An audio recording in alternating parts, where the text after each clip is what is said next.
அப்படி சில வேலைகள் பண்ணலாம்.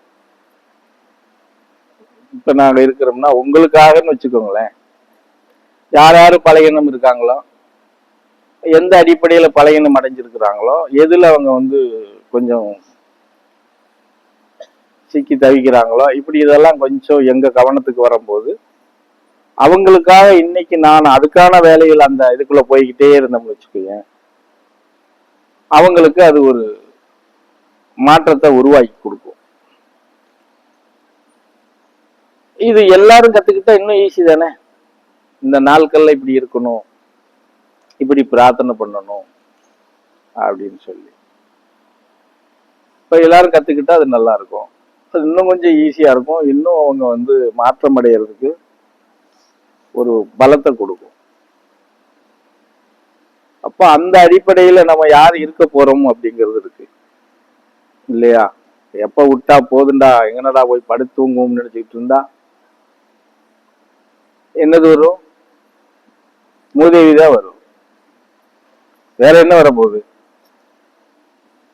ஐயோ எவ்வளோ. இப்ப இதே வச்சுக்கோங்களேன், வெட்டியா ஒரு ஊர்க்கதைய பேசி கமாண்ட் அடிக்க சொன்னா எவ்வளவு நேரம்னாலும் உட்கார்ந்து பேசுறீங்க, சிரிக்கிறீங்க, விளையாடுறீங்க, எல்லாம் பண்றீங்க.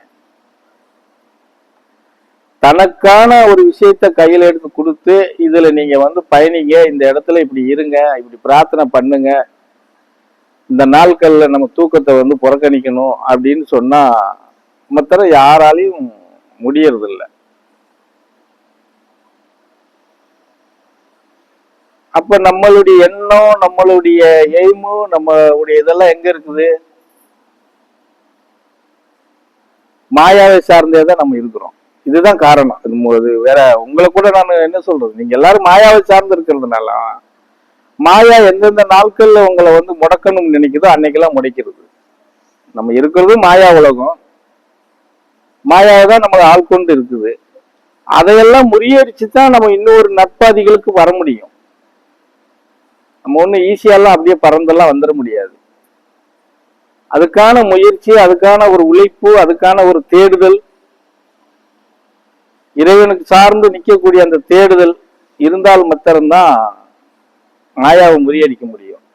ஆனா எப்படி போனாலும் எங்க போனாலும் சுத்தி சுத்தி நீங்க எங்க போறீங்கன்னா அந்த மாயாவுக்குள்ளதான் போறீங்களே தவிர மாயா விட்டு வெளியே வரணுங்கிற எண்ணம் யாருக்குமே இருக்கிறது இல்லை. அதுதான் உங்களுக்கு சுகமா தெரியுது.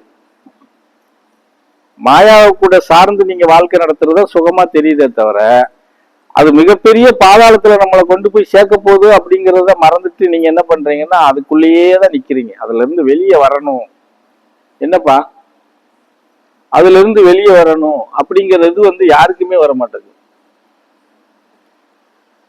மாயா விட்டு உடைச்சு வெளியே வந்தாதான்ப்பா எதுவுமே சாதிக்க முடியும். அது தொழிலா இருந்தாலும் சரி, வேலை வாய்ப்பா இருந்தாலும் சரி, புத்திர பாக்கியமா இருந்தாலும் சரி, சரியா, மாங்கலிய பாக்கியமா இருந்தாலும் சரி, இல்ல மாங்கலியத்துல பிரச்சனைகள் இந்த மாதிரி விடுதலை பெற்று இருக்கிறவங்களா இருந்தாலும் சரி, எல்லா காரியங்களுக்கும் ஒரு காரணம் இருக்குது. சரியா, அது நம்ம தப்பா இருக்கலாம், நம்ம பெற்றவர்கள் தப்பா இருக்கலாம், முன்னோர்கள் செய்த தப்புகளா இருக்கலாம், அது நாம மூணாவது தலைமுறையில நாம சிக்கி இருக்கலாம். இதுக்கு எல்லாத்துக்கும் ஒரு விதிவிலக்கு இருக்கா அப்படின்னா இருக்குது. இன்னும் மாற்றுப்பாதை இல்லாம எல்லாம் எந்த இதுவும் இறைவன் நம்மளை படைச்சு இந்த பூமியில அவதரிக்க வைக்கல. தெரிஞ்சதா? அந்த மாற்றுப்பாதை என்ன அப்படின்னு நம்ம கண்டறிஞ்சு அதுல நம்ம பயணம் பண்ண கத்துக்கிறோம், அவ்வளவுதான் வித்தியாசம். அப்படி கத்துக்கிட்டோம் அப்படின்னா யாருக்கும் எந்த துயரமும் கிடையாது, துன்பமும் கிடையாது, வேதனையும் கிடையாது, அழுகையும் கிடையாது.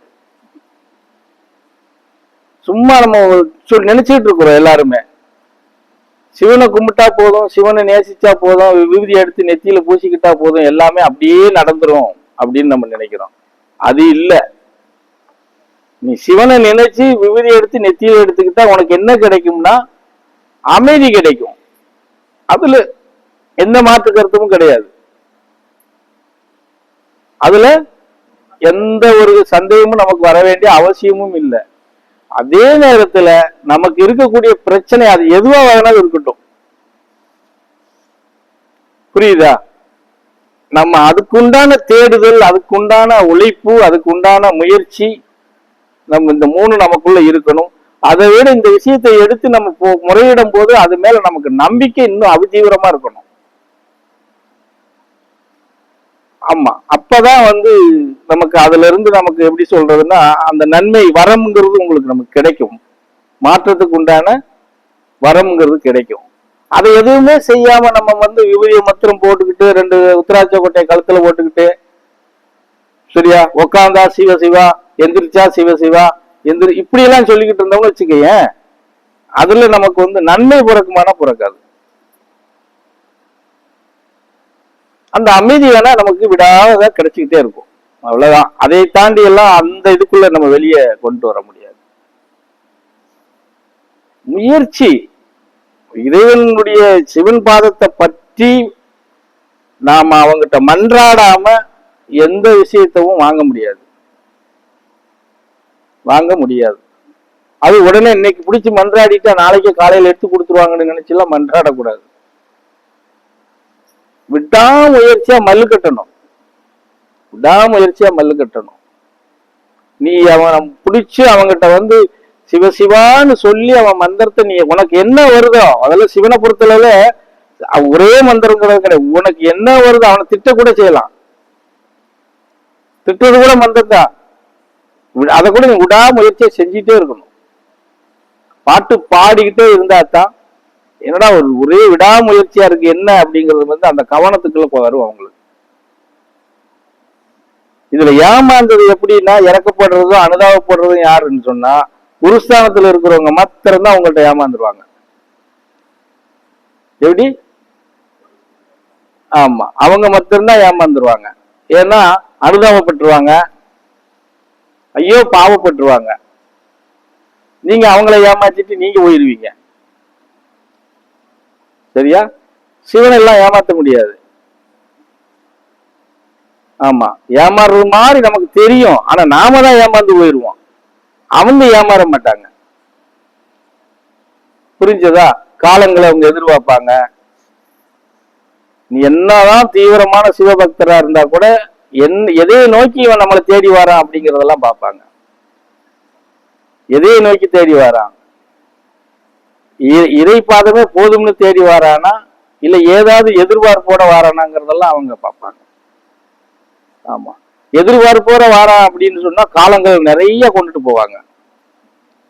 விடாமுயற்சியில இருக்கான எடுத்த உடனே அவனுக்கு வீசிட முடியாது, காலங்களை ரொம்ப கொண்டுட்டு போவாங்க. எதுவுமே வேண்டாண்டா சாமி உன் பாதத்திலே நான் சரணாகதி அடையணும்னு போனீங்கன்னா சடக்குன்னு முடிச்சு இழுத்துள்ள போட்டுக்குவாங்க.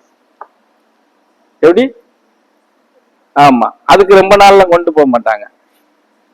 சரியா? அதுதான் எண்ணம் போல்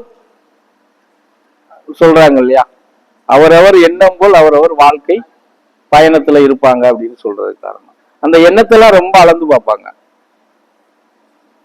புரிஞ்சதா? அப்ப நம்ம என்ன செய்யணும்?